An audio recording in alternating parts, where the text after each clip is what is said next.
Hello everybody, welcome back to the channel. Today we will be taking on the Squid Game 2 tier list. Obviously, if you haven't seen Squid Game Season 2, or Season 1 for that matter, there will be spoilers for the entire show pretty much. Do not forget to absolutely smack that subscribe button for more tier lists coming up. And yeah, one last thing, if you disagree with me in any way, you are wrong and I am right. And I'm only half joking. So let's get into this, starting off with player 125. I do not know of a more universally hated character than this guy. Maybe the gang leader from season 1, but that's pretty much it. You start off feeling bad for him because Thanos and his goon keep on bullying him. And as soon as a girl said, I teamed up with you because I knew you would never betray me, right then I knew she was 100% immediately cooked and this slime ball was about to do something horrible to her. I don't actually think he was evil in any way. He did not have an ounce of bravery within him. And I actually think that could be a pretty good source of character growth for season 3 if he actually does something brave. But yeah, let me stop yapping. He's just gonna go into F tier. Next, we have the girl he absolutely screwed over. I thought she was neat. I don't really have much to say about her. She was a good character. Of course, most I have to say about her is relating to player 125, which I've already said already. I think I'm just going to chuck her in C tier. Now let's move on to Woo Seok. For all the Koreans in the audience, yeah, I'm not Korean. I'm sorry for butchering. Anyways, at the beginning of the series, I thought this dude was quite funny during the train scenes and whatnot. The rock, paper, scissors -1 was a pretty good scene, but I think that's more of the boss's scene. And, of course, after, episode 2, when the whole search team plot diverges with Gi-hun going into the games, it gets pretty stale. But overall, solid dude. I actually really like this dude, so I'm going to chuck him in A tier. Next is the mob boss. So, as soon as they were talking about, hey, you officiated my wedding, you can trust me, I knew one of two things. Either someone was going to get betrayed or someone was going to die. So, yeah, he was only in the show for a few episodes, especially in season 2, before the rock, paper, scissors incident.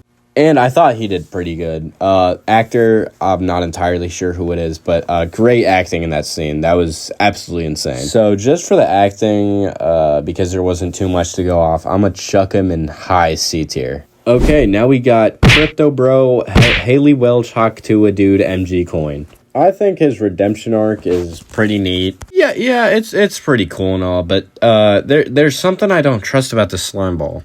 Yeah, he's back in favor with player 222, but I don't know.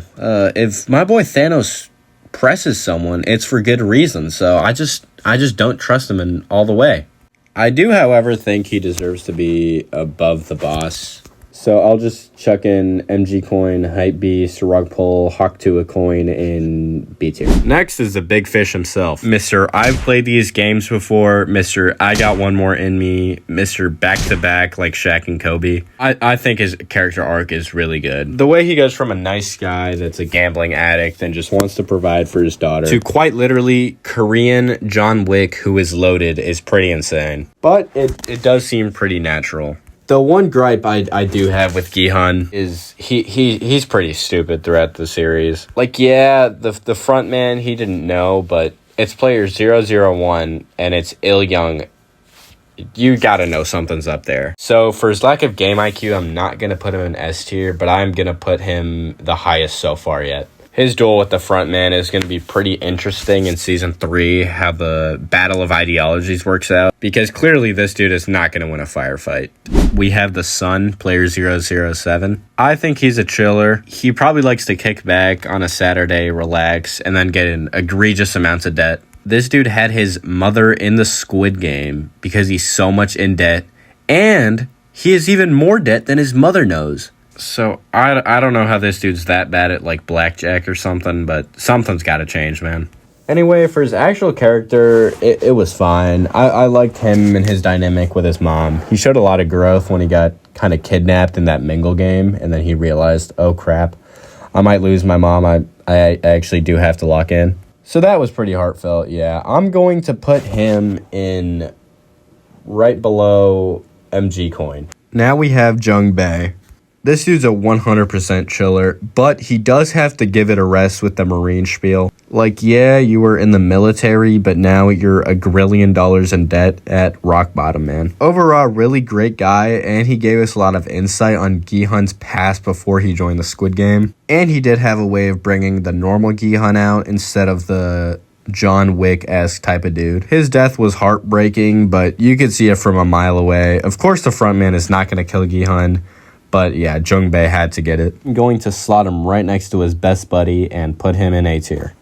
Next is the mother. I liked her. Her arc with her son is pretty neat. The one thing about those two characters is they do not separate, which is kind of the whole point of their arc, that they learn to be together as a family, but you can't really mention one without the other. So yeah, I'm a slot her right next to her son. This order really doesn't matter.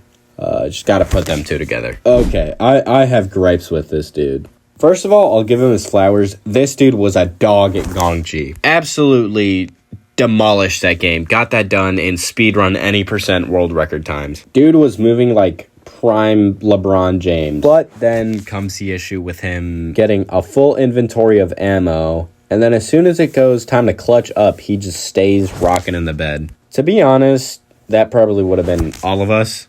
But I just would have expected more out of this guy. Haircut kind of sucks. C tier. Okay, now we got player 222. Buy one, get one free, if you will. Player 457. So I think there wasn't much character development for her, apart from getting chill with Haktua coin. The main thing about her is what she represents. Like, it just shows you the deepest depths of these people, that they have to go into a murder game just to raise a child. But aside from that is how she mirrors the frontman's wife, who, if you guys didn't know, was pregnant, and that's why the frontman had to go in the games into the first place. So what I'm predicting for Season 3 is Gi-hun's gonna sort of use her to talk no jutsu the frontman. And I'm pretty excited to see how her relationship with MG Coin ends up if this dude doesn't pull another rug pull. Solid B tier. Now, of course, player 120, aka Prime Tufu, aka Mongrel Classic, aka Requise. If y'all got that reference, you're real dogs. Anyways, she is a really interesting character. Her struggles with being trans and whatnot, I'm sure, is reflected in a lot of people. What I'm sure is not reflected with a lot of people, though, is how she is an absolute dog with the MP5. If she gets in your box, buddy, you're getting spray-meted, by the way. So yeah, I think she's going to play a key role in the end of the story because she is the only one with combat experience. I'm going to chuck her into A tier. Player 246. I hate to be that guy, but I do not remember much this dude did. I will give him one thing, though. If my daughter is dying and I'm in that situation, I am not going to go fight 40 billion pink guards. So he is brave, I'll give him that. To be fair, he did get spared, though, by guard number 11. And I don't really think he's dead. I think they pulled another shot in the side of the arm thing. I think it was Guardian 11 that found him at that finale where they were all cornered. Yeah, I'll think he'll make it for sure. Character-wise, not too interesting. I'm going to chuck him mid-C tier above 200. Now, the first S-tier contender, in my opinion. The frontman pulls an absolute masterclass here. Absolute cinema from this dude. After Gi-hun is all like, I'm going to be the hero, he goes, fine, I'll do it myself, goes in there, infiltrates him, and becomes his buddy. He did have that little slip-up when he called Gi-hun by his name before Gi-hun told him what his name was. But to be fair, his quick thinking was pretty solid where he said Jung-bae called him that. But aside from that, he was a really good foil to Gi-hun. Even when they were on the same team, they would still butt heads about what the right way to go is. And he even got Gi-hun to admit that a small sacrifice was good for the greater good, which I assume he's going to go on a big, long monologue next season about. So yeah, definitely S tier for me. Argue with a wall. Now we have the cop. Like the search crew, his performance in the first and second episode were pretty solid. But after that, there's not much to go off. They don't really impact the plot at all in this season. So you can't really rank him that high. He doesn't do much. Also, big sell when he didn't tell Gi-hun who the frontman was, because a lot of things could have been avoided had Gi-hun known for sure who the frontman was. However, I like this dude from Season 1. His whole investigating thing was really interesting. So for now, I am going to put him in high B tier in hopes that in Season 3 he actually impacts the plot and does anything at all. Then we have the evil square dude. The captain is what they call him. He's fine. He bickers with 11 about not being able to harvest organs, but apart from that, he doesn't really serve that much of a purpose. It's going to be interesting what they do with him in the next season, but yeah, he was pretty forgettable for me, so I'm just going to bottom a C tier. Okay, the crazy witch lady. I thought she liked Gi-hun as soon as the game started, but now I think she's just kind of cuckoo, which is fine, but I don't think she's as good as the crazy lady from season 1. So at the end of the day, her whole arc and moments just kind of feel like a cheap copy to try to recapture the magic from season 1. And her weird religion thing was kind of odd, so I'm just going to put her in C tier. Okay, we have the #1 goon ever, Mr. Druggy 101, top 10 glazer ever, in my opinion. I do not like this guy at all. Yeah.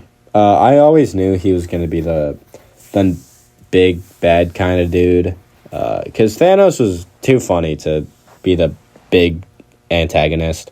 So yeah, hopefully this dude goes off the rails in season 3. That'd be interesting to see. Another pretty mid character, the boat guy. It does make sense that he's working for the front man and all the Squid Game people, because otherwise it would have been miraculous that the cop got found at the end of the first season. And I don't know how many dudes this guy has to throw overboard before they start suspecting something's going wrong. But overall, pretty nice guy. I'm sure he catches some decent squid. I'm going to put him mid C tier. Okay, now we have the kid. The YBN Namir of the Squid Game universe, probably. I love this dude. He is great throughout the show, especially if you watch it in Korean. His English lines are so funny. I thought I was going to hate him because as soon as red light, green light starts, he just kills like 4 people immediately. But it would be really interesting to see how things look from his point of view, because people are scared for their lives playing death games, and this dude is just tweaking out of his mind. Yeah, his death was deserved. Yeah, you can't argue with that, but great character. I think too many people hate him. He's really funny. He's going in S tier for me. And now the recruiter. This guy is just comically evil. Like, there is no redeeming qualities. At least, like, the front man has some sort of philosophy of why he does this. But this recruiter guy is just a supervillain. I do love that about him, about how he's so unapologetically evil. The way he went out was just true honor. He respected Russian roulette, and he played by the rules. And when he's, like, handing out bread or the lottery tickets to the homeless people, and he's just cheesing at them, and he's just like, yo, give me my coin back, it is so funny. He's such an evil dude. The actor has great range. Like, in Train to Busan, he plays a father who eventually sacrifices himself for the greater good, and in this show, he's just a cartoon villain. Even though he was in there for 1 or 2 episodes, best character of the season for me by far. Anyways, that is the completed list. If you want to see more tier lists, be sure to like and subscribe. If you disagree with these rankings at all, make sure to leave 15 comments why, and I'm sorry that your opinion is wrong. I'll see you guys later.